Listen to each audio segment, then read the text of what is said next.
Bismillahirrahmanirrahim. Assalamualaikum warahmatullahi wabarakatuh. Dalam waktu dekat ini di Perumahan Mutiara Puri Harmoni RW 014 Kecamatan Rajek, Kabupaten Tangerang akan melaksanakan pesta demokrasi, yaitu pemilihan ketua RW 014. Yang salah satu calon yang kita usung adalah Bapak Anwar Sanusi. Kebetulan nomor urutnya itu adalah nomor urut 1. Pada kesempatan ini, pada video kali ini kita akan membedah apa pikiran yang beliau bawa, gagasan-gagasan yang beliau bawa untuk MPH, dan kenapa kita ini harus memilih beliau. Alasannya apa sih? Keunggulannya apa beliau ini daripada calon-calon yang lain? Dua poin itu akan kita jelaskan pada video yang singkat ini. Mudah-mudahan bisa difahami dan dimengerti. Kenapa kita harus pilih nomor 1?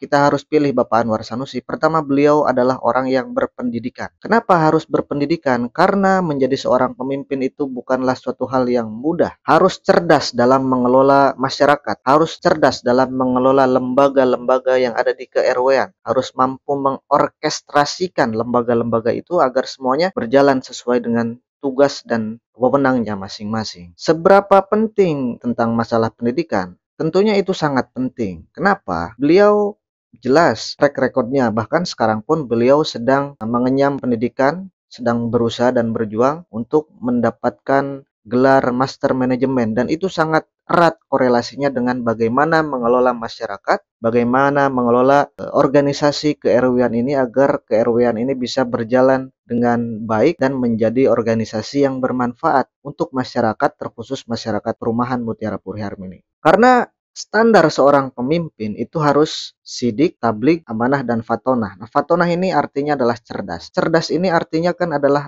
berpendidikan begitu. Standar itulah yang memang harus kita jadikan patokan begitu. Artinya, jangan sampai kita salah pilih. Nomor 1, yang pertama unggul di pendidikannya. Beliau sekarang sedang studi, sedang taklim, sedang menuntut ilmu agar dia mendapatkan satu keahlian, yaitu keahlian manajemen. Kemudian kenapa beliau ini dianggap pantas dan layak untuk memimpin MPH? Yang pertama, beliau mengetahui atau paham betul problematika yang ada di Perumahan Mutiara Puri Harmoni. Itu tergambar jelas dari 11 program unggulan yang memang beliau sering sampaikan atau sering utarakan. Bahkan di 2 kali pemaparan visi misi beliau sampaikan itu. Dan di antara program unggulan yang menurut saya sangat menarik adalah 1, lomba kebersihan antar RT. Ini dampaknya menurut saya akan sangat efektif dan efisien dalam menjaga kebersihan di lingkungan Perumahan Mutiara Puri Harmoni. Dan perlombaan ini antar RT ya, perlombaan antar RT ini menurut saya akan menjadi satu momentum. Ada satu hari-hari besar, misalkan hari 17 Agustus, yaitu hari besar, atau hari menyambut tahun baru, kita akan adakan itu. Setiap RT akan kita lombakan kebersihannya seperti apa, lingkungannya, kebersihan lingkungannya, saluran airnya kita jadikan bahan penilaian di setiap gang-gang di RT-RT-nya masing-masing, dan tentunya akan ada hadiah yang menarik, hadiah yang luar biasa. Apakah itu sudah pernah dijalankan di RT 17? Sudah ya.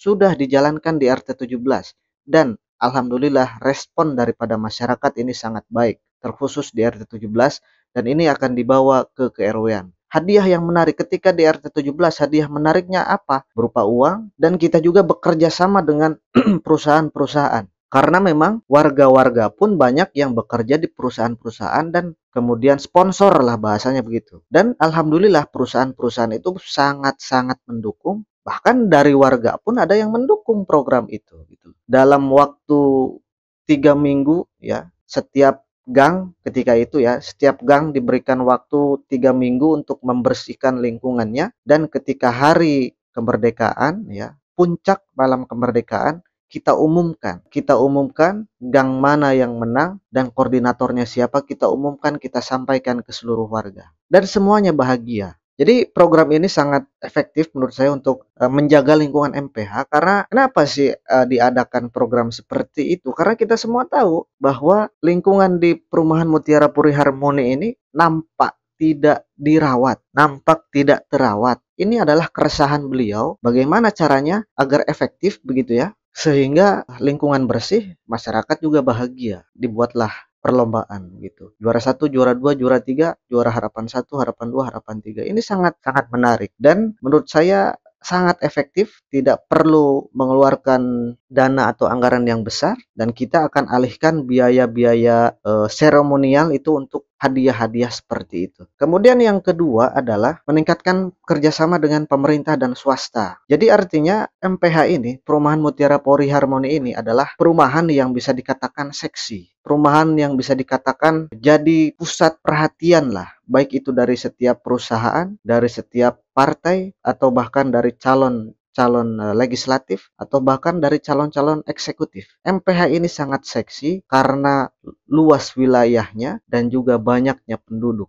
Sehingga ketika kita mengajukan proposal atau mengajukan kerjasama MOU dengan baik itu partai, legislatif, ataupun perusahaan-perusahaan setempat, atau bahkan yang ada di luar, saya kira akan sangat mudah kita akan melakukan kerjasama-kerjasama yang bisa mengakibatkan atau yang bisa menjadikan sumber kesejahteraan untuk warga. Baik itu kita nanti akan membuat MOU pembangunan sarana umum, pembuatan taman, pembangunan tempat pengolahan sampah, atau pembangunan sarana olahraga dan sebagainya. Saya kira MPH ini akan sangat banyak yang melirik apabila pemimpinnya itu mampu untuk bernegosiasi, jaringannya luas, dan relasinya juga luas. Saya kira akan sangat mudah karena Bapak Anwar Sanusi, calon nomor urut 1, memiliki itu semua. Kemudian yang ketiga adalah perbaikan drainase secara berkala. Perumahan Mutiara Polri Harmoni ini banyak orang yang memprediksi suatu saat, suatu ketika akan terjadi atau akan mengalami banjir. Dan beberapa bulan yang lalu memang MPH pernah dilanda banjir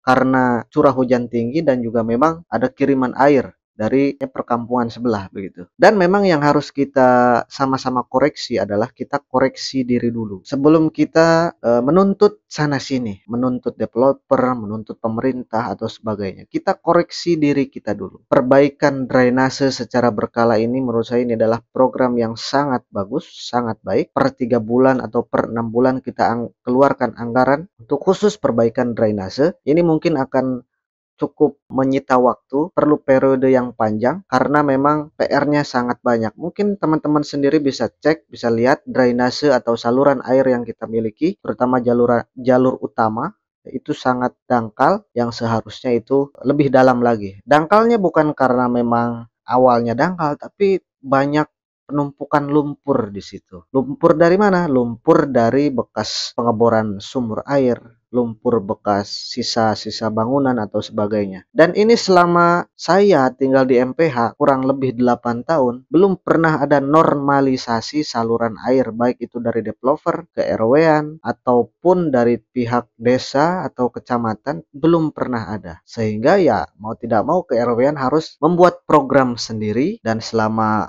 ke-RW-an yang lama itu belum pernah ada program itu. Teknisnya seperti apa? Bisa diangkut, bisa disedot atau segala macam. Sekarang teknologinya sudah banyak, kita tinggal cari saja nanti teknis, atau kita perlu penelitian dulu, atau kita perlu pelajari dulu karakter daripada saluran airnya, baru kita cari vendor atau kita cari perusahaan yang mampu dan yang bisa untuk mengangkut lumpur-lumpur itu yang ada di saluran air itu. Itu mungkin beberapa hal yang memang harus teman-teman pahami.